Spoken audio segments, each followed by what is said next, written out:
Good afternoon, good evening, LinkedIn friends, Value First Nation.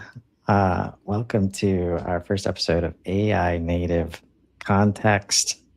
Here with Casey and Klemen, we are switching it up from the data train that we've been on because I guess context is pretty important, huh? I mean, it's just increasingly important and kind of the basis for the work that we're doing. Context is the next data in a way. So Yeah. I like between content and data and context, it's like it's just interchangeable at this point, in my opinion. And been thinking about this for a little bit. And it actually came from like the concept of the SaaS Trap was born from me wanting to talk about like trying to fit in like value first context in some way. And at that point, I was trying to create like new manifestos and they had to have traps. And as I was talking through it with Claude, like it became obvious, at least during that one conversation, that that the problem of SaaS is like it doesn't let you bring together context, very easily. Mm-hmm. And I was joking about the thumbnail today. It's a bunch of islands, and I haven't talked about it in so long. I wasn't ready for the thumbnail, but there were some articles in the past, and it actually came from the fact that, like, the MarTech map, right? That Chief MarTech, puts out every year, and like was up to like 17,000 software products, I think last year or the year before. And it happened to be right around the same number as the island, like Indonesia, like all of that archipelago happened to be the same number, like very similar number. And I was like, oh, that's brilliant. That, of course, at the time. So now you have the backstory. But like, talk to me about, give me a story or something about like why, like what the trap is, like why is everybody in it when it comes to just, using software, and why has it been so hard to bring context together? I think context is spread out, dispersed. And so I think that's the biggest gap in context. And even I see it now now that teams are using AI, or even myself, like if I'm using ChatGPT versus Claude, I tend to use Claude because it has all of my context. If I was hopping between those two tools, I would be missing context constantly. And that's just like, I still have things in my brain also, but then you add that like to a larger organization, and context is sitting in all these different teams, and it's just really hard at any point for all of that really to come together.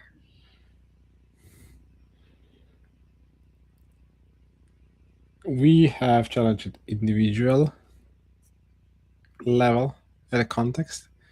And if you have a team of 3, you have bigger challenges to just have the context centralized and up to date, among 3 people. Then you have a team of 100 people or 1,000 people in a company, and just blows your mind how difficult it is.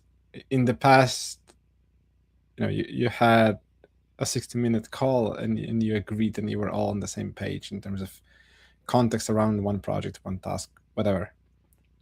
Now, if you want to have AI run on top of that, the same context should be available also to AI, which means in some shape and form available, which means you need to bring it out of all of our brains.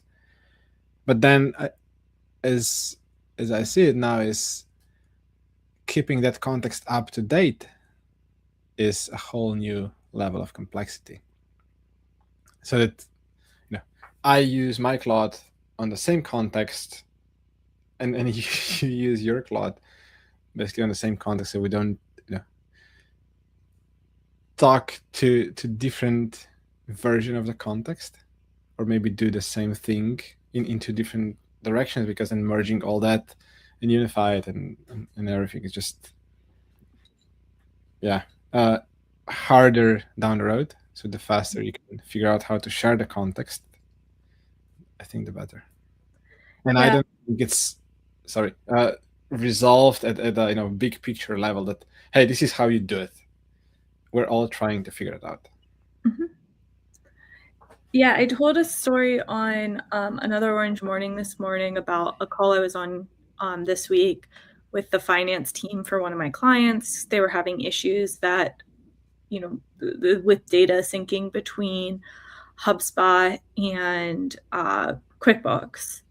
And it was interesting in that call because we have a process right now where for this team, the thing that makes the most sense is if they have a deal that's getting split into multiple payments, when the deal closes, they just create all of the invoices for the future payment. So, 50% due today, and then they just immediately will create all the invoices and just future date them rather. And the finance team was like, we have all these invoices that aren't due till next year. We're looking at our reports on what's outstanding, and it's confusing. And there was just context missing. Like, the sales team set up that operation because it made the most sense from their perspective. But we didn't have the context within the sales team on how that affects the accounting team. And we think we're able to just resolve it with filters, but because the accounting team didn't know we made that change necessarily, they're confused what happened. There's just and there's a million examples of that exact same story that you can look at from different angles, where teams are working kind of independently and not realizing how their choices are impacting everyone else.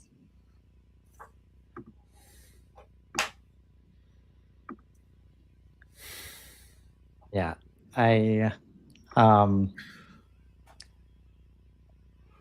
I think an interesting challenging right now is we never a part of not knowing how our brains work.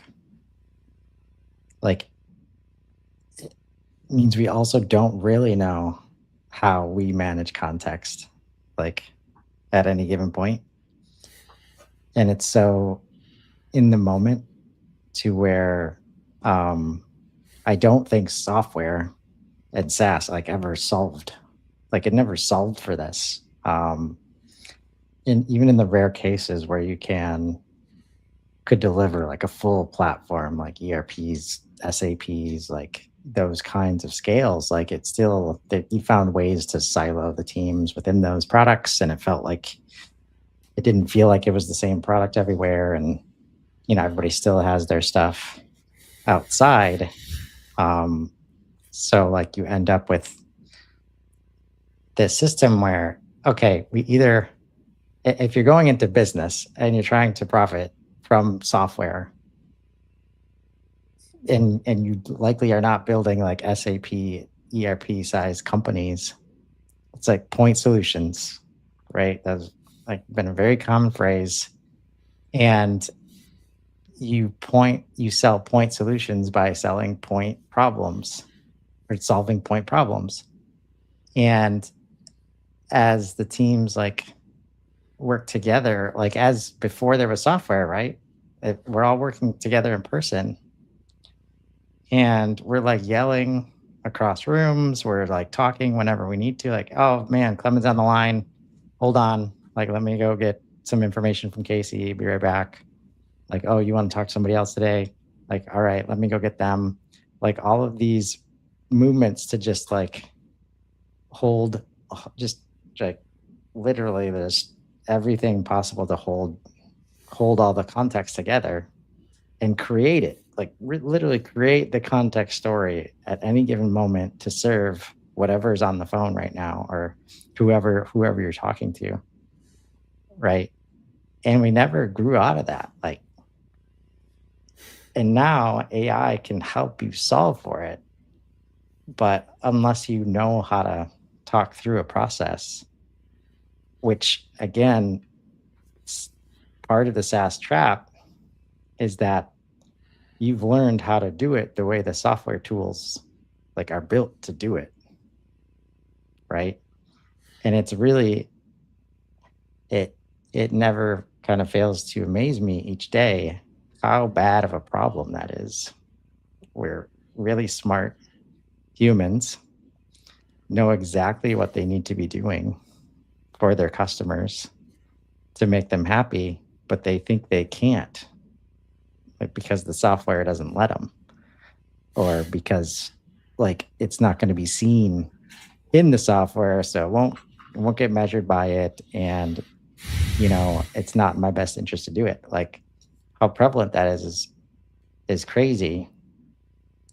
So like you try not to use it that much, like you try to just use it as minimal as possible, which puts you like up here, right, in this layer. Like let me just use it just enough so I can make my boss happy or remember what I did last time. But we're never touching like all of these layers, which is where the context tomorrow is, right? So it was kind of like when I first started thinking about it, it was a very powerful like metaphor to think about, like just how everything can be spread out, and you literally just, it's impossible to put all the context together. I think the limitations and the challenges of how rigid the SaaS was in the past just got us in the mind of, okay, we'll just live with that, and we'll have another Excel spreadsheet to have all the details on top of what we have in the CRM, ERP, whatever, or in that small point solution, because I know I can do 50-60% of the process there, but because of those limitations, I need to have something on top of it or around it.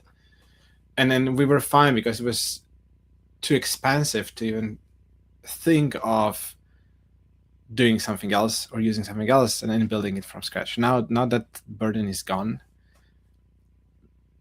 developing a tailor-made solution that fits and starts from your processes, having an agent which follows your process and not locks you into the SaaS, which has 1,000 customers, where each of them need to adjust their processes to how they envision and design the system. Now you can take the other approach because it's affordable and reasonable costs, which means we need to change our mind. It's not that, hey, I need another sheet in the spreadsheet to do that, but what is my process, what I want to do, so I can then spit it out. You need to think more of a process. Often you ask a person, define the SOP of a process you're following, and you will get 15 bullet points. And then you ask them, okay, we'll go through that process now. Share the screen, you'll show me what you're doing. And the person is clicking 50 times more than those 15 bullet points. And you're asking, so why are you doing that? If that is that part of a process or not?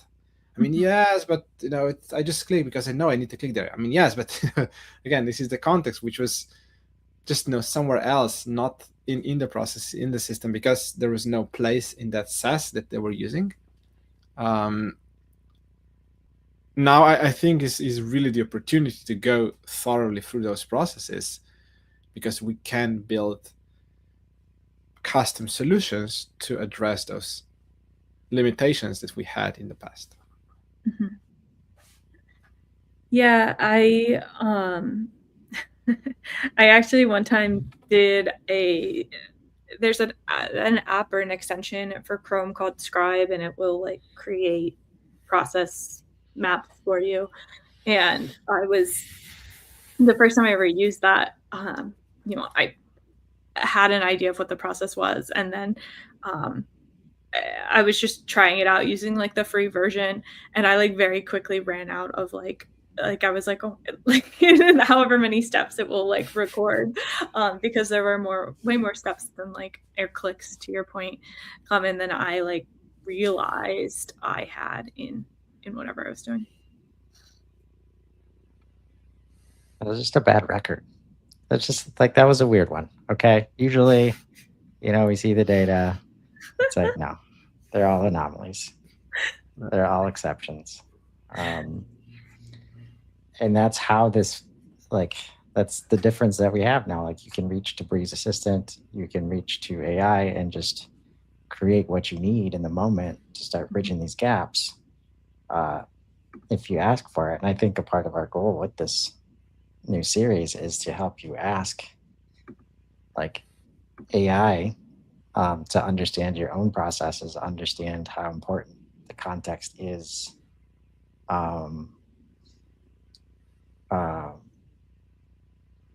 and how detrimental like it has been, to literally have people not feel like they're allowed to do what they know like needs to be done, right? And it's fun to be able to help people give themselves permission. It's like, oh yeah, this never made sense to me. It's like, now, like, yeah, just stop doing it. You don't have to do it that way anymore. And the amount of, like, at least inside of a CRM, it often comes from like thinking you're keeping it simple by shoving data into records where it doesn't belong, right? And I think even if you're not trying to connect systems, just the ability to create places for data that don't make a mess, like AI's ability to help you manage a complex data model, like, for example, that's what we do every day. Like, when sales teams ask for, like, man, why do we call everything like different? And why can't I just see the things that I need to see?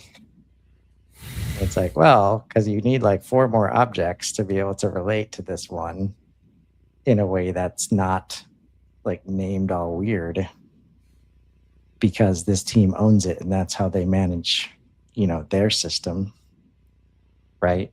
So there's a lot of, low-hanging fruit out there to understand the context that you do have, and just walking yourself through, being your own like secret shopper to your own process. Like, it's just so powerful. And now, especially if there's websites involved, like, AI can help you audit like any part of the spectrum.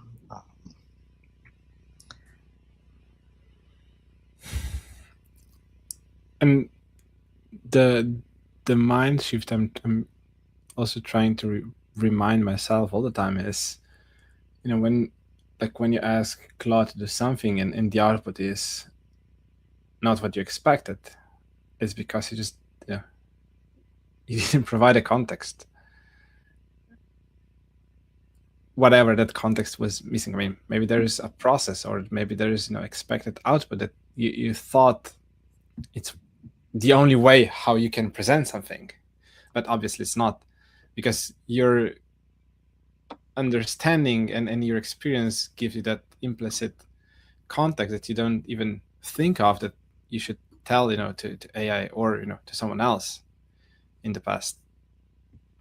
So if the output of any AI is not what you expected, there is most probably some context missing in the prompt or elsewhere.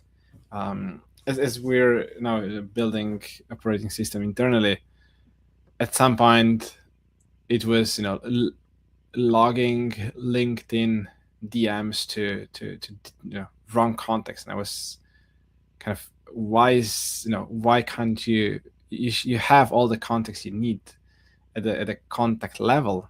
So you should figure out, Claude, you should figure out to which contact in HubSpot you should log that.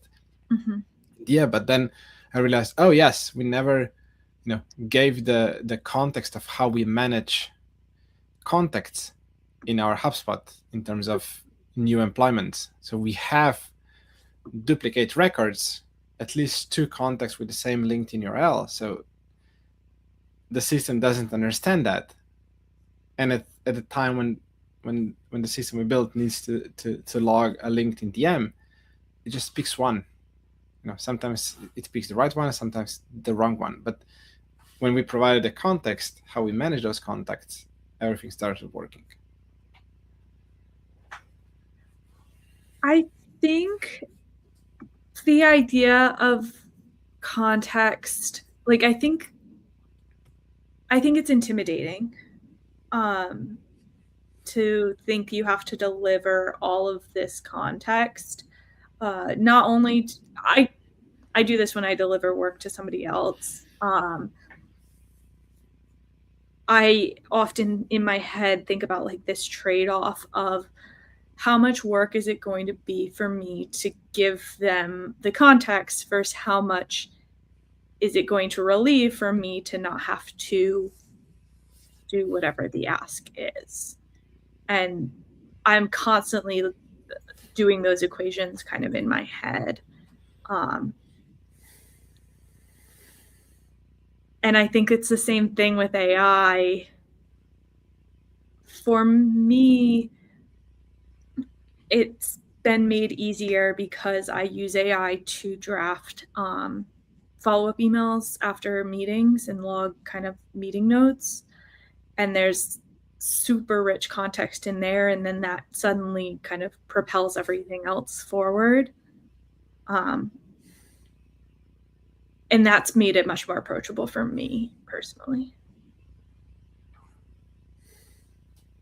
But I know Chris and Klemen, you both have done more advanced stuff. Like Chris, you have agents that are custom for specific tasks and things. Like I can't even begin to imagine the process of doing that, if I'm honest. Like, oh. Yeah.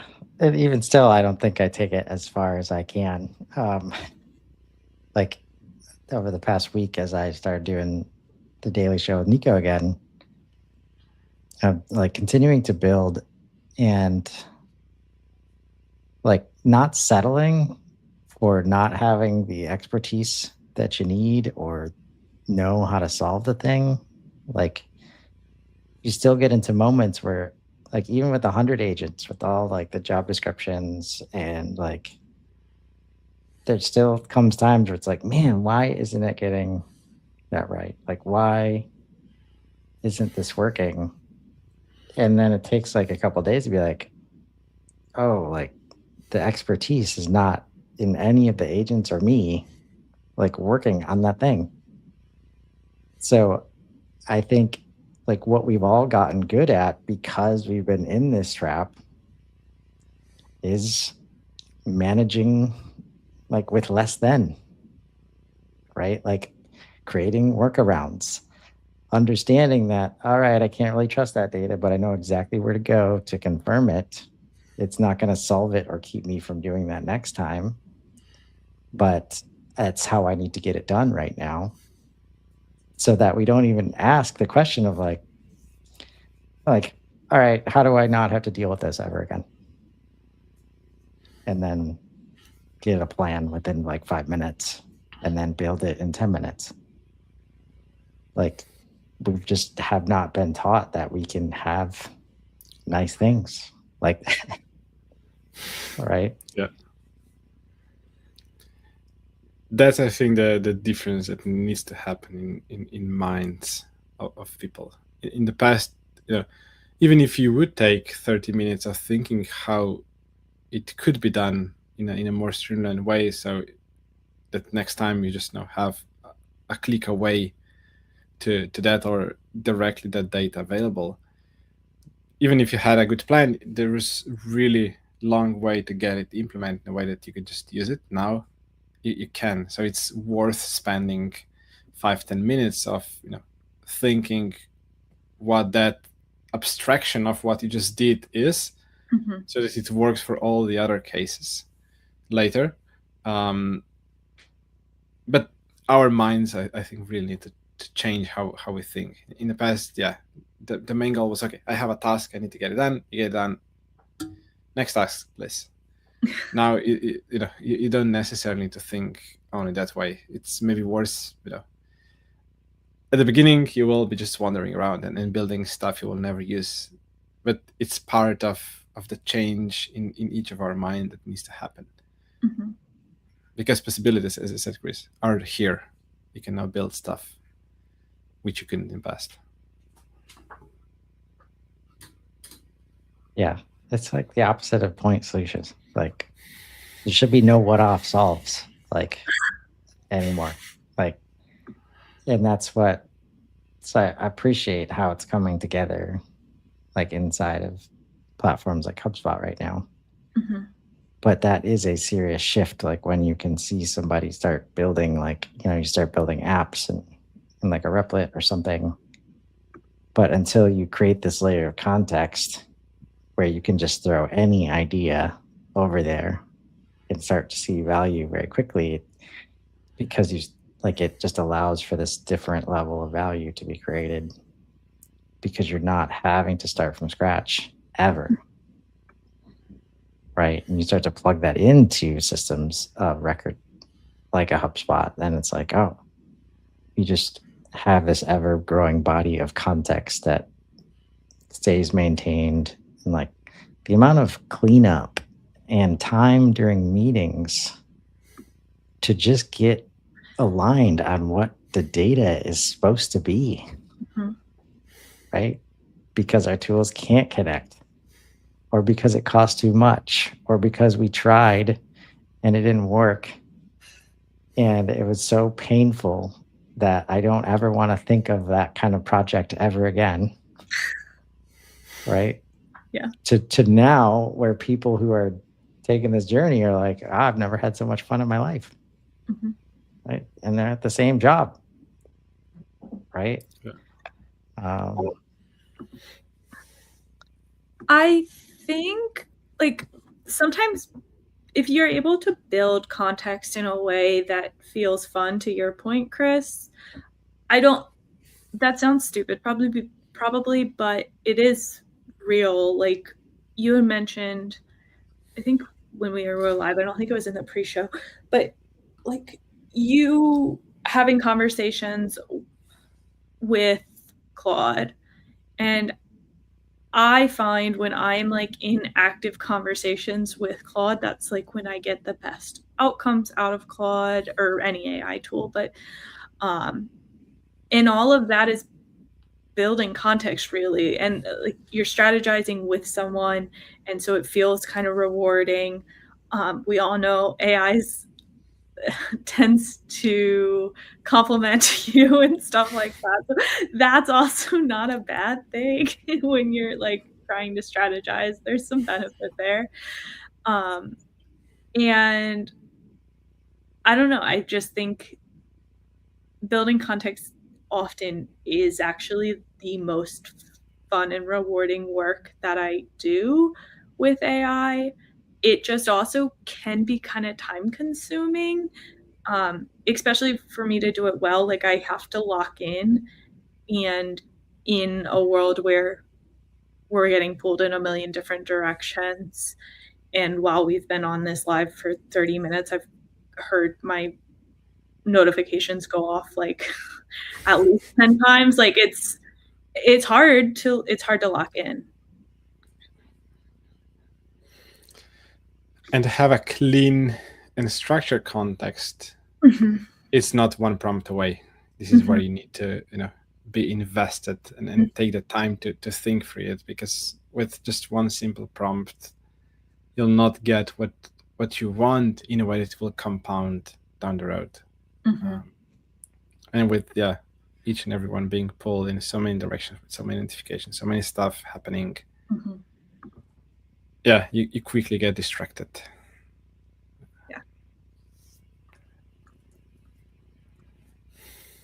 Yeah, and I do like. I think it's gonna be a growing narrative of like context is not just about bringing together like what you know, or the like bringing your data from over here to over here, like the ability to transform it into context that's consumable and adds insight and is right next to the other context in ways that we've just like the context we need. Like when we try to build, it's always in a different system from the other, like from the place where we need it to be. So that makes it so much harder to tell the stories that we need to tell. So like we're all in these conference rooms, like just speaking from different points of view, trying to tell a cohesive story. And it's often because we're having to switch like from system to system or bring it together in a way that created a whole nother layer that there's no chance we can maintain 160 slides every day, but we got to build them at the end of the month to get that snapshot. And just, man, what if you didn't have to do that? Because you don't, but you could still tell that story over and over and probably get a little bit better at it when you're not spending all your time recreating it every month. Yeah. Well, I'm going to enjoy doing this series with you guys. I think it's a natural next step from data into context. So we'll be back here every Tuesday, helping everybody understand a little bit more, create a little more context, and be a little more AI native. So until next time, everybody have a great week.